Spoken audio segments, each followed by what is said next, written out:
여러분 안녕하세요. 쉽고 빠른 주식 투자 이해, 성공 투자의 비법을 알려드리는 하우투스탁의 전혜연입니다. 대부분의 주식 투자자들은 차트에 나타나는 특정한 모양, 즉 패턴을 찾아내 매매 시점 판단의 근거로 이용을 하는데요. 하지만 패턴 분석은 과거의 패턴이 미래에도 되풀이되지 않는 예외가 많다는 단점이 있습니다. 때문에 패턴 분석 시 거래량 확인과 함께 필수적인 것이 바로 보조지표를 참고해야 하는 것인데요. 오늘은 모멘텀 지표 소나에 대해 알아보는 시간이 준비되어 있습니다. 지금부터 함께 만나보시죠.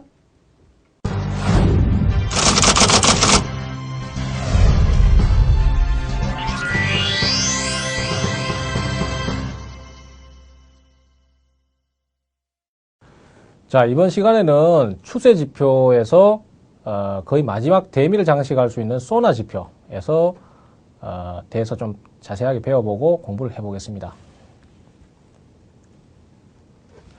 우선 학습 목차를 보시면요.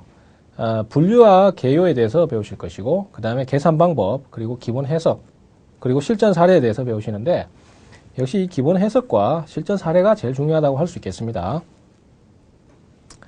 학습 목표는 소나의 기본 개념을 이해하시고 그 다음에 적용법과 실전 사례를 공부하시는 건데, 역시 이 소나 지표도 특히 이제 중기 투자자에게 굉장히 유용한 지표입니다. 그렇기 때문에 중기 투자를 하시는 그 중장기 보수적인 투자자라면 꼭 이 소나 지표를 아실 필요가 있습니다. 그래서 요걸 좀 인식을 해 놓으셔야 또 나중에 대응이 쉬워지거든요. 그래서 꼭 좀 배워보시기 바랍니다. 자, 분류는요, 기술적 지표죠. 그리고 추세 지표에서 소나로 얘기를 합니다. 사실 소나하고 모멘텀이라는 지표가 또 따로 있습니다. 근데 실질적으로 이 소나와 모멘텀이라는 지표 자체는 두 개가 다 거의 비슷한 개념으로 인식이 됩니다. 그렇기 때문에 어떤 분은 소나, 모멘텀 이렇게 그냥 차트를 얘기를 하시기도 하고, 어떤 분은 모멘텀이고 소나하고 따로다. 그리고 어떤 분은 또 완전히 틀리다. 이렇게 얘기를 하시는 분들 여러 가지 의견이 있습니다만은 제가 볼 때는 거의 같은 개념으로 보셔도 무방할 것 같고요. 그래서 모멘텀 지표에 포함이 된다. 소나 지표가 모멘텀 지표를 포함을 한다. 이렇게 해석을 하시면 될 것 같아요. 우선은 이 소나 지표는 그 중장기 투자자한테 유리한 지표라고 말씀드렸습니다. 그래서 주가의 사이클과 전환점을 파악하는데 굉장히 유용합니다. 그래서 대체적으로 단기 지표들이 보통 보조 지표들을 보면은 단기 매매에 굉장히 많이 신호가 발생을 하고 하는데, 소나 지표는 사실 신호가 많이 발생을 안 하고요. 전체적인 흐름이나 이런 것들을 파악해서 고점에서 꺾어지는 시점과, 그러니까 하향 추세로 전환하는 시점과 그 다음에 상승 추세로 전환하는 시점, 이런 것들을 전체적으로 나타내 주기 때문에 중간에 잔파도 걸러내고 중장기 포인트 잡기는 상당히 유리하죠. 자, 보시면은 잠수함의 소나라는 이름이 있습니다. 그래서 뭐 제가 이거하고는 별로 관계가 없는데 그래도 기억하시기 쉽게 제가 이 이름을 붙여봤습니다. 우리 그 잠수함에서 소나라는 게 있습니다. 잠수함은 물속으로 잠수를 하죠. 그렇기 때문에 뭐 눈으로 볼 수 있는 게 전혀 없습니다. 그래서 이 소리를 통해서 소리를 보내가지고 반사를 하는 그 소리를 들어서 뭐 거리를 파악한다든가 목표물의 위치를 파악하는 그런 형태거든요. 근데 제가 왜 이 얘기를 하냐면은 이름은 같습니다. 소나인데 잠수함의 소나도 보이지 않는 적을 찾는 것, 그런 개념이거든요. 근데 이 소나라는 지표 자체도 추세의 전환이라는 게 사실은 투자자들이 파악하기 힘든 상황에서 서서히 돌아서 버리는 경우가 많습니다. 그래서 실질적으로 추세의 전환을 파악하는 데 있어서 보이지 않는 경우 많거든요. 그래서 의외로 한참 시간이 지나고 나는데 추세 돌아섰네. 추세 하향으로 전환했네. 이런 얘기들을 많이 하시거든요. 그렇기 때문에 이것도 결국은 보이지 않는 적을 찾아내는 것과 같은 개념을 가집니다. 그래서 이름도 비슷하지만은 소나 뭐 이런 식으로 해석을 하시면 되겠습니다. 그래서 소나라는 이름과 잠수함의 소나 역시 두 가지 개념으로 보이지 않는 적, 우리가 보이지 않는 주식시장에서 보이지 않는 적은 추세죠. 상승인지 하락인지 그 추세를 찾아내는 개념으로 해석을 하시면 된다. 이렇게 말씀드리고 싶네요. 그렇게 기억하시면 굉장히 편할 것 같아요. 자, 이동평균선의 이 계산 방법이 있는데요. 이동평균선의 산출식 뭐 이런 부분들 보시면 되겠는데, 앞서 그 보조지표 강좌할 때도 말씀드렸지만은 계산식 그렇게 중요하지 않습니다. 자, 이렇게 있다라는 것만 알고 계시면 되겠고요. 소나 모멘텀까지도 여기 포함을 시켜봤습니다. 그런데 이런 계산식은 대체적으로 우리 투자자들께서 그 HTS를 켜시면 다 나오기 때문에 굳이 뭐 계산 방법을 모르셔도 대응은 충분히 가능할 거라고 생각이 되네요.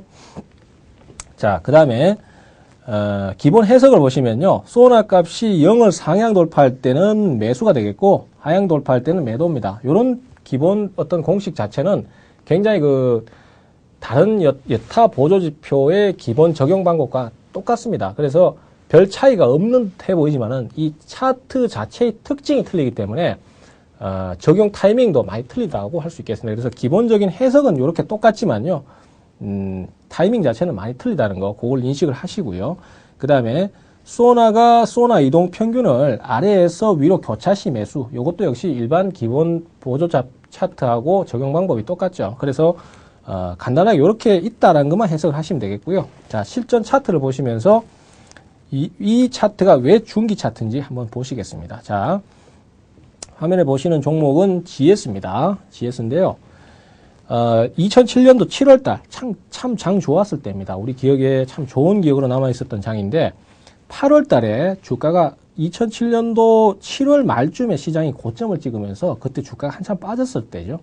그때 이전부터 계속적으로 올라오던 주가가 이 소나 시그널이 계속 부딪히면서도 교차는 안 했어요. 그러다가 갑자기 교차를 한번 탁 하는 시점이 나왔습니다. 이 교차하는 시점이 이 소나 시그널은 시그널 자체가 자주 안 나오기 때문에 실질적으로 이런 교차 시점을 굉장히 중요하게 보셔야 돼요. 그래서 이 타이밍이 나왔을 때 추세가 이제 꺾어지려고 하는구나. 잠수하면 소나처럼 보이지 않는 적, 즉 말하자면 매도세, 이걸 찾아낼 수 있는 유일한 지표가 될 수 있겠죠. 그래서 여기서부터 추가적인 하락이 나오는 것이고요. 그리고 여기에 살짝 보면은 잠깐 넘어간 부분이 있습니다. 이런 경우는 보조지표의 단점이 이런 거예요. 기계가 이 지표를 나타내고 계산식에 의해서만 움직이기 때문에 사람처럼 이 융통성이 부족합니다. 그래서 이런 부분은 안 내도 되는데 꼭 내놨죠. 근데 이런 부분은 우리 투자자들께서 알아서 걸르셔야 되는 부분이 좀 있습니다. 왜? 지금 앞에서 발생하는 요 시그널은요, 고점에서 확 떨어지면서 많이 벌어졌다가 확 붙어버리지 않습니까? 근데 여기에는 살짝 올라갔다가 살짝 떨어지기 때문에 요 타이밍은 거짓 신호로 인식을 해도 된다는 것이죠. 그런 것들은 우리 투자자들께서 스스로 많은 종목에 대해서 적용을 해보시면서 방향성을 찾아보면은 이거는 적용 안 시켜도 되는 시그널이구나 이렇게 해석을 하실 수도 있고, 또 다른 보조지표들과 역시 병행 분석이죠. 그 부분을 이용하시면은 또 답이 나옵니다. 그래서 여기에서 꺾어지면서 이렇게 떨어지는 부분 그대로 계속 이어집니다. 그죠? 그리고 추세가 다시 상방향으로 전환되는 시점이 8월 말경에 됩니다. 자, 주가는 여기서 꺾어졌어요. 여기서 반절 찍고 이렇게 올라오는데 소나 신호는 한참 뒤에 나오죠.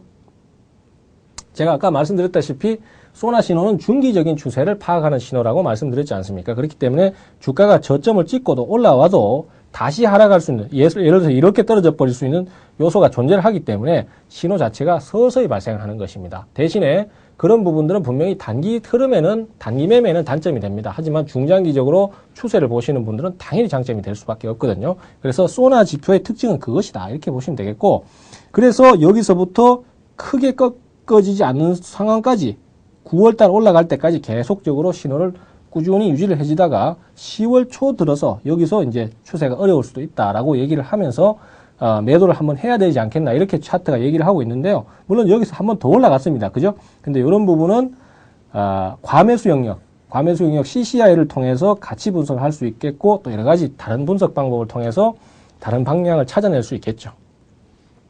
자, 그 다음에 이것이 지금 화면에 보이는 이것이 제가 볼 때는 소나 지표의 가장 큰 장점이 아닌가, 가진 장점이 아닌가, 이렇게 생각을 합니다. 지금 보시면은 소나 지표가 영선을 돌파할 때 매수가 되고 영선을 하향 돌파할 때 매도가 된다고 말씀드렸거든요. 자, 동양제철화학이 어떤 종목이었습니까? 작년에 가장 스타 종목이었습니다. 그래서 태양 폴리실리콘 그거 하나로 그냥 완전히 스타가 돼버린 종목이거든요. 근데 이 종목 정말 오랫동안 상승을 했습니다. 근데 그거를 갖다가 그냥 단순히 차트를 분석하고 그다음에 다른 단기 보조지표로만 보시면은 이런 중간의 구간, 이런 구간들